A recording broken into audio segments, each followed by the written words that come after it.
Bonjour, je vais vous présenter les derniers produits que nous avons développés dans notre société. Notre société s'appelle Electronic Solutions for You ou ELSOL 4U et le produit que nous avons développé est un système de détection de surchauffe. Le contexte est le suivant. Durant les périodes de canicule, la température d'un téléphone portable peut grimper à plus de 50 degrés, ce qui peut perturber son fonctionnement et surtout endommager sa batterie. Nous avons donc conçu un dispositif qui alerte l'utilisateur lorsque la température de son téléphone est trop élevée.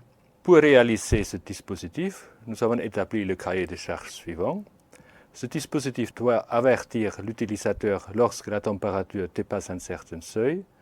Pour le téléphone portable, le seuil de température de fonctionnement sûr est de 50 degrés Celsius.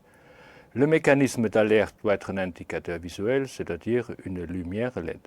De plus, le dispositif réalisé doit être portable. Pour satisfaire ce cahier de charges, nous avons abouti au schéma fonctionnel suivant, qui est composé de 3 blocs. Le premier bloc est dédié à la mesure de la température. Pour cela, on utilisera un capteur de température. Le deuxième bloc consiste en un actionneur. Cette fonction sera réalisée par un circuit de comparateur. Et finalement, le troisième bloc représente l'élément d'alerte qui sera réalisé grâce à une LED. Bien sûr, l'ensemble doit être alimenté par une batterie. Commençons par l'étude du capteur de température.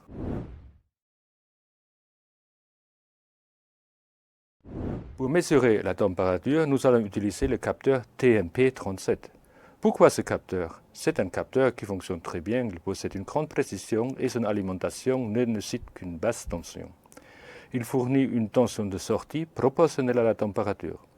On voit son schéma fonctionnel en bas à gauche. Il possède 3 broches, une pour l'alimentation, une pour la masse, et la troisième donne une tension qui est proportionnelle à la température.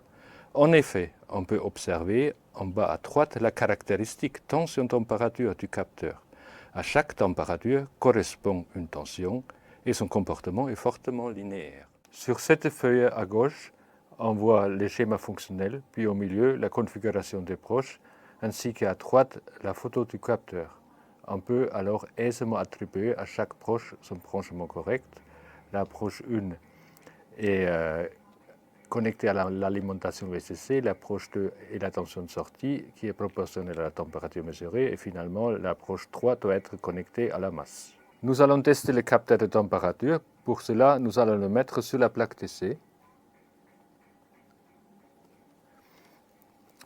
À cette plaque DC est également connectée une batterie. Nous allons vérifier la tension de sortie de la batterie avec un multimètre. Les bornes positifs et négatifs de la batterie sont connectés sur cette plaque DC avec le fil rouge et noir respectivement. Et sur la sortie de la batterie, nous avons bien 5,1 volts. Donc nous avons mis notre capteur de température et nous allons mesurer les tensions. Donc la broche 1 est connectée via le fil rouge à la borne positive de la batterie. Donc nous allons retrouver 5,1 volts. La broche numéro 1 et 3 est connectée à la masse, donc on aura 0. Et la broche au milieu nous donnera la température. Ici, on a 0,44 volts, ce qui correspond à 22 degrés Celsius. Pour trouver la température correspondante, on s'appuie sur ce graphique. On peut en déduire que la température dans la pièce est légèrement inférieure à 25 degrés, puisque 0,5 volts correspond à 25 degrés et nous avons mesuré une tension de 0,44 volts à peu près. En fait, avec 0,44 volts, la température est de 22 degrés Celsius. Pour trouver ce résultat, il faut regarder la pente de la courbe. Il suffit de multiplier la tension par 100 et diviser le résultat par 2 pour trouver la température en degrés Celsius. Par exemple, 0,5 volts multiplié par 100 donne 50, divisé par 2, 25 degrés. Et ça marche pour toutes les valeurs. Pour notre application, l'alarme doit se déclencher lorsque la température dépasse 50 degrés, ce qui correspond au moment où la tension du capteur dépasse 1 volt. Mais afin de valider la preuve du concept, on utilisera un autre seuil plus facile à vérifier. On exigera ici que l'alarme se déclenche lorsque la température dépasse 25 degrés Celsius, ce qui correspond au moment où la tension de sortie dépasse 0,5 volts. Cette tension de 0,5 volts sera par la suite notre tension de référence.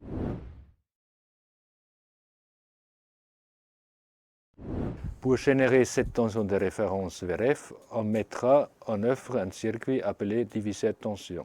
Son schéma est représenté à gauche. Il est très facile à établir la formule pour un diviseur de tension. Son résultat est donné ici, exprimant VRF en fonction de R1, R2 et VCC. Mais pour avoir plus de souplesse, pour ajuster la tension de référence, nous allons utiliser un potentiomètre, comme on peut le voir ici à droite. Ceci nous permettra d'ajuster la valeur de la résistance et par conséquent la tension de référence sur une large plage.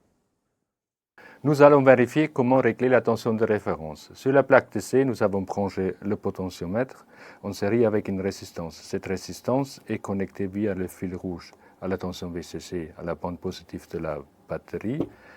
Le potentiomètre, il a donc 3 broches. Cette broche en bas, elle est connectée à la masse.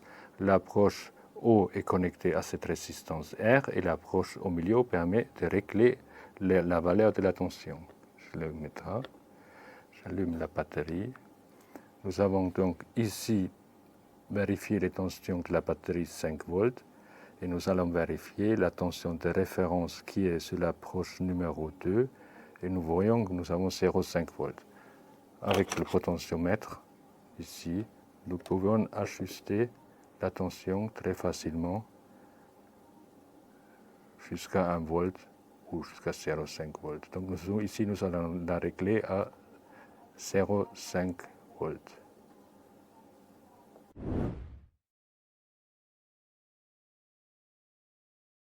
Nous avons alors deux tensions, une tension Vtemp issue du capteur de température et une tension VRF issue du diviseur de tension. Ces deux tensions sont appliquées à un comparateur. Qu'est-ce qu'il fait le comparateur? Lorsque la tension Vtemp est inférieure à VRF, alors la tension de sortie du comparateur se trouve au niveau bas. Sinon, lorsque Vtemp est supérieur à VRF, alors la tension de sortie du comparateur se trouve à un niveau haut. Le comparateur que nous allons utiliser se trouve dans un petit boîtier. En effet, il y a deux comparateurs dans ce boîtier. Leur schéma de connexion est donné ici à droite. Nous allons utiliser le comparateur de gauche. Il faudra par conséquent connecter les broches 1 à 4 ainsi que l'approche 8 pour alimenter le comparateur. L'approche 1 donne le signal sortie du comparateur, l'approche 4 doit être connectée à la masse et à l'approche 3, entre plus, sera connecté Vtemp et l'approche 2 sera connectée à VRF. Sur cette plaque DC, nous pouvons vérifier la connexion. L'approche 8 qui se trouve ici est connectée à VCC. Donc on devrait trouver, tout est connecté à l'approche positive de la batterie 5 volts comme on peut le voir ici.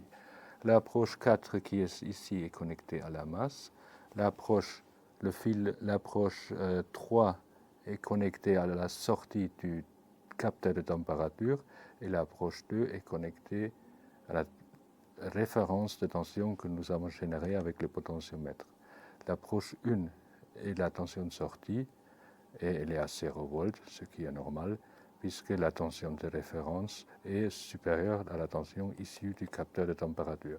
Si on chauffe le capteur de température, à un moment donné, il va passer de 0,5 volts et la tension de sortie va basculer au niveau haut qui est de 3,88 volts dans ce cas de figure.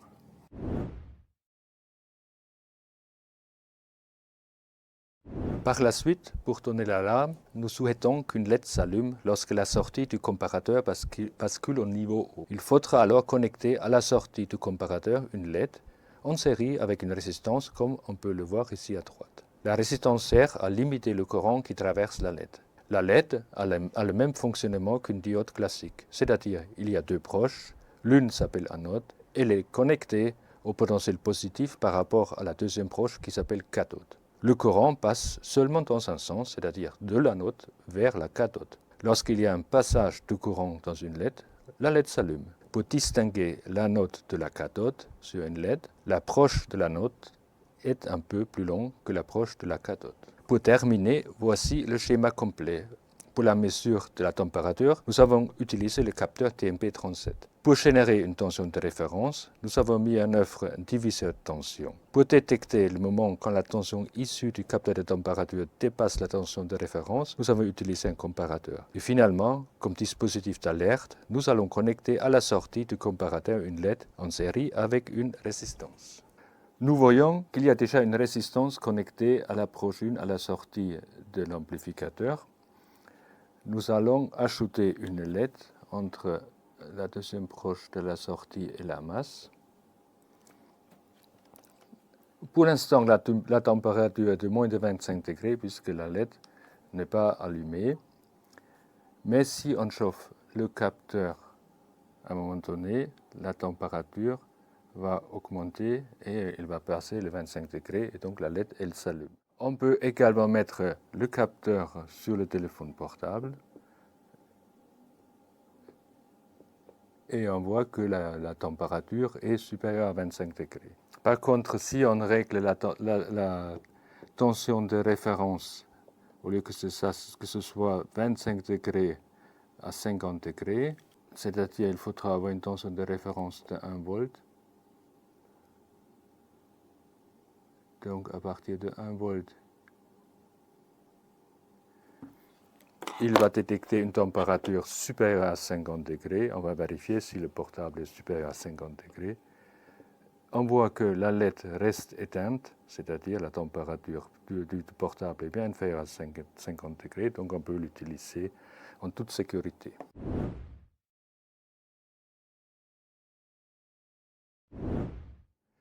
En résumé, pour réaliser ce petit système, on avait besoin d'un potentiomètre, d'un capteur, d'une LED, d'un comparateur et de 2 résistances. Le coût total s'élève à 6,65 €, dont plus de 3 € pour le potentiomètre. Le dernier pourrait être remplacé par un choix adéquat de 2 résistances, donc l'ensemble coûtera finalement moins de 4 €. Pour finir, même si durant les périodes de canicule, les températures peuvent faire grimper la température d'un téléphone, nous avons mis en œuvre un système pas cher de détection de surchauffe qui permet de le protéger. Si l'alerte se déclenche, il faudra se mettre à l'ombre, éteindre le Wi-Fi et le Bluetooth ainsi que certaines applis. Ceci permettra de faire fonctionner son téléphone portable sans interruption et sans endommager la batterie. Ce qui nous reste à faire est la conception du boîtier, rédiger la documentation, lancer la fabrication à plus grande échelle et bien sûr la distribution et la vente.